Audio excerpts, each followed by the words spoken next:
আমরা এই মুহূর্তে আছি সিলেট ঢাকা মহাসড়কের যে সংযোগ পথ অর্থাৎ যে প্রবেশ পথ বলা হয় সিলেটের সেই চণ্ডীপুলে, এবং সেই চণ্ডীপুল পয়েন্টেই বিএনপির উদ্যোগে যে রাষ্ট্র সংস্কারের যে 31 দফা, সেই 31 দফা প্রচারের লক্ষ্যে একটি গণসমাবেশ অনুষ্ঠিত হচ্ছে, এবং সেই গণসমাবেশে আয়োজন করেছেন লন্ডন বিএনপির সভাপতি এবং বিএনপি চেয়ারপারসন উপদেষ্টা এম এ মালেক।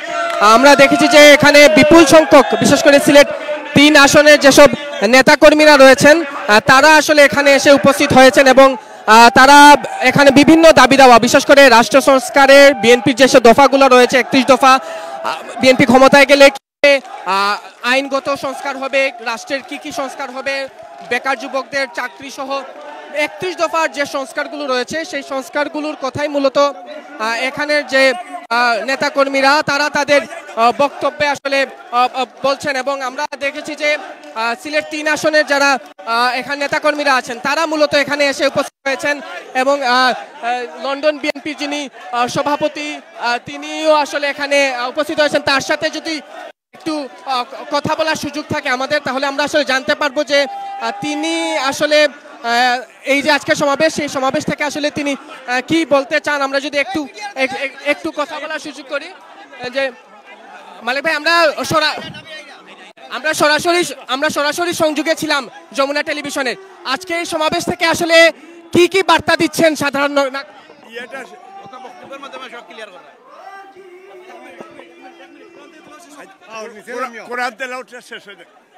কি বলতে হবে? আপনি কি আসলে আশ্বাস দিচ্ছেন সিলেট 3 আসনের সাধারণ জনগণ, এবং এই সমাবেশের মূল আসলে আনুষ্ঠানিকতা আপনাদের কি? আজকের মূল বিষয়টা হচ্ছে, আসসালামু আলাইকুম, যে দক্ষিণ সুরমা, ফেঞ্চুগঞ্জ, বালাগঞ্জ 3টা উপজেলার জনসাধারণ এবং আমাদের 3টা উপজেলার প্রেসিডেন্ট সেক্রেটারি, ইউনিয়নের প্রেসিডেন্ট সেক্রেটারি, তারা এখানে দলমত নির্বিশেষে তারা এখানে উপস্থিত হয়েছেন। তারা চান যে আজকে এই জায়গায় আজকে ঘোষণা তারা দিতে চান, যাতে আগামী এই ফেব্রুয়ারির নির্বাচনে আমাকে দানের শীষ উপহার দেওয়ার জন্য তারা হাইকমান্ড, স্পেশালি দেশনেত্রী বেগম খালেদা জিয়া এবং জনাব তারেক রহমান, ওনার কাছে তাদের অ্যাপিল, যাতে আগামীতে দানের শীষের পক্ষে যাতে আমি নির্বাচন করি, এটা তাদের প্রত্যাশা। নির্বাচনের আগে গণভোটের একটা কথা বিভিন্ন দল থেকে শুনছে, এটা আসলে সুযোগ আছে কিনা? নির্বাচনের আগে গণভোটের কোনো সুযোগ আছে কিনা? গণভোটের সুযোগ আছে কিনা? আমরা মনে করি যে একদিন আগেও গণভোট হওয়ার সম্ভাবনা নাই। এইটা আমাদের দেশের পক্ষ থেকে, আজকের সবার পক্ষ থেকে আমরা চাই যে আমাদের দলীয় সিদ্ধান্ত যেটা হয়েছে এটা আমাদের সিদ্ধান্ত, আর একদিনে হলে দেশের খরচ কম হয়, ভোগান্তি মানুষের কম হয়। সরাসরি সংযোগে আছি। তারেক রহমানের বিষয় আসলে ওনার দেশে ফেরার বিষয়ে নানা কথা আসছে। নভেম্বরের কোন দিকে আসলে তিনি প্রথম দিকে না শেষ দিকে দেশে? তারেক রহমান বাংলাদেশে আসবেন। উনি জিয়াউর রহমানের সন্তান, বেগম খালেদা জিয়ার সন্তান। কোটি কোটি জনতা তারেক রহমানের নেতৃত্বে ইউনাইটেড, এবং তারেক রহমান দেশের বাইরে থেকে প্রত্যেকটা অর্গানাইজ করে ঠিক সময় মতো ইনশাল্লাহ এই নভেম্বরের শেষের দিকেই পৌঁছাবেন ইনশাল্লাহ।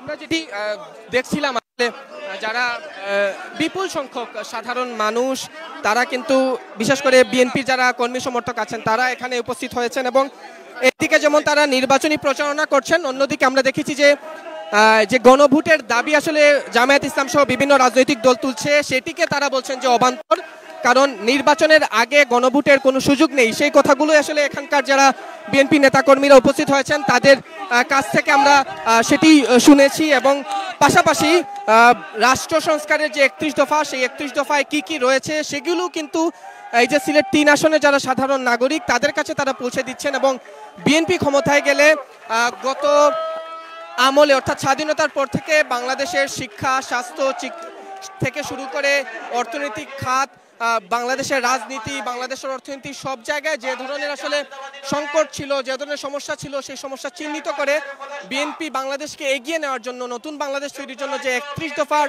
আসলে সংস্কারের কথা আসলে তারা বলেছে, যেই দাবি তারা তুলেছে সেই 31 দফার সংস্কারের কথাগুলোই তারা মূলত এই যে গণসমাবেশ বা গণমিছিল সেখান থেকে তারা আসলে পৌঁছে দিচ্ছেন। এবং আমরা দেখেছি যে শুধুমাত্র দক্ষিণ সুরমায় নয়, সিলেটের প্রতিদিনই বিভিন্ন অঞ্চলে আসলে এইভাবে গণমিছিল গণসমাবেশের মধ্য দিয়ে যে 31 দফার যে বিষয়গুলো দফাগুলো সেগুলো আসলে এখানে প্রচার করা হয়। এবং এই গণমিছিল আরেকটি বিষয় একটু বলে রাখি, সেটি হচ্ছে যে আমরা দেখেছি যে বিএনপির যে নির্বাচনী প্রতীক অর্থাৎ ধানের শীষ, সেটি নিয়েও কিন্তু অসংখ্য নেতাকর্মীরা এখানে উপস্থিত হয়েছেন এবং তারা যেটি বলছেন যে আগামীর বাংলাদেশকে বিনির্মাণের জন্য, আগামীর বাংলাদেশ গঠনের জন্য একটি এই আগামী নির্বাচন খুবই গুরুত্বপূর্ণ। একদিকে বিএনপি যেমন সাধারণ মানুষের কথা বলবে, ঠিক তেমনি বাংলাদেশের যে পররাষ্ট্রনীতি সেই পররাষ্ট্রনীতি যাতে শক্তিশালী হয়, সমান অধিকারের নীতিতে যে পররাষ্ট্রনীতি তৈরি করা হবে সেই কথাগুলো আসলে এখানকার যে নেতাকর্মীরা তারা বলছেন এবং বলছেন যে মানুষের যে ভালোবাসা এবং মানুষের যে আসলে তারা সাড়া পাচ্ছেন সেটি ফেব্রুয়ারি নির্বাচনে বিএনপির ব্যালটে জোয়ার আসবে, এমন কথাই আসলে আমরা এই গণসমাবেশ থেকে দেখছি। এই ছিল সিলেট থেকে বিএনপির 31 দফার দাবিতে যে গণসমাবেশ, সেই গণসমাবেশের সর্বশেষ তথ্য।